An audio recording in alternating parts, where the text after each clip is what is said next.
There are not many things more delightful than watching a butterfly drift past on a warm, sunny day. They're like living pieces of art. But here's the thing, behind that beauty, butterflies are also messengers. They're telling us something urgent about the health of our environment. Hi, everyone, and welcome. I'm Connie, and today I'm introducing you to the world of butterfly counts, especially here in Collier County. Whether you're a gardener, a nature lover, or just curious about butterflies, this is a great way to connect with nature, contribute to science, and have some fun outdoors. Here's your fair warning. Once you start, you may not want to stop. Butterfly counting has a way of turning an ordinary walk into an adventure. Every new species feels like you're uncovering a secret. Volunteers often describe it as relaxing, social, and yes, wonderfully addictive. But counts aren't just about fun, they are add up to something much bigger. If you just take our local program here, Friends of Collier County Butterflies, in just 5 years, we've logged nearly 3,200 sightings and 43 different species. These numbers show that biodiversity is hiding in plain sight and in places most people walk past without ever noticing. Scientists can't be everywhere at once. They can't track every butterfly in every park, every neighborhood, or even every season. But together we can, and that's the power of butterfly counts. Butterfly counts are definitely a part of citizen science, where everyday people contribute to real research. You don't need a PhD or fancy camera. You just need your eyes, your curiosity, a notebook, and a camera of some sort. Every single butterfly you record, yes, even just that small yellow butterfly, becomes part of a massive data set. And that helps researchers track trends, spot declines, and take action. This is a real butterfly effect. One sighting multiplied by thousands of people becomes knowledge that can protect an entire species. In fact, in just the past 2 decades, the United States has lost 22% of its butterflies.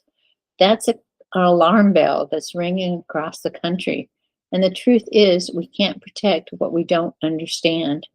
And that's where you come in. So, what actually happens on a butterfly count? It's much simpler than you would think.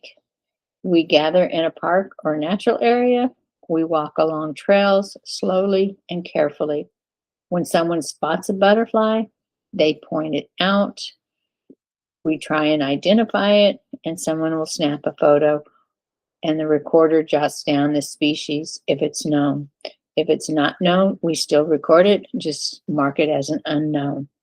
And that's it. Step by step, we become a set of extra eyes helping build a living picture of butterfly populations. No experience is needed, but I will say for beginners, if you're nervous, don't be. You don't need to know the names of every butterfly. You'll learn by being part of a team, and we have experience counters on every count. You'll also pick up some fun detective skills along the way. For example, there are decoys as we're doing these walks. For example, moths and butterflies. Butterflies have clubbed antennae, while moths have feathery antennae. Butterflies come in an amazing range of sizes, from the smallest, which is about the size of a blueberry, is your Cassius blue. Our giant swallowtail can be about the size of a mango.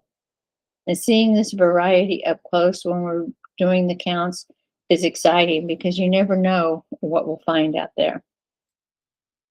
Butterfly markings can have very specific names, and in the field, we may refer to some of these as a way to help us identify a butterfly.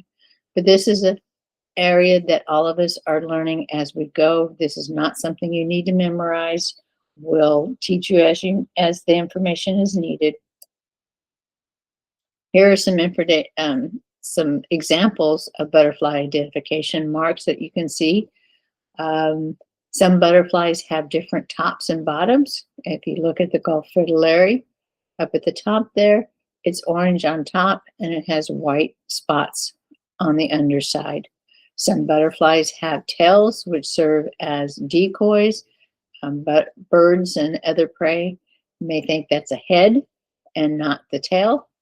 And then there are always dots and spots that we are using to identify either the different sex of butterflies and or to distinguish the difference between closely related butterflies, as in the case of the blue butterflies shown here.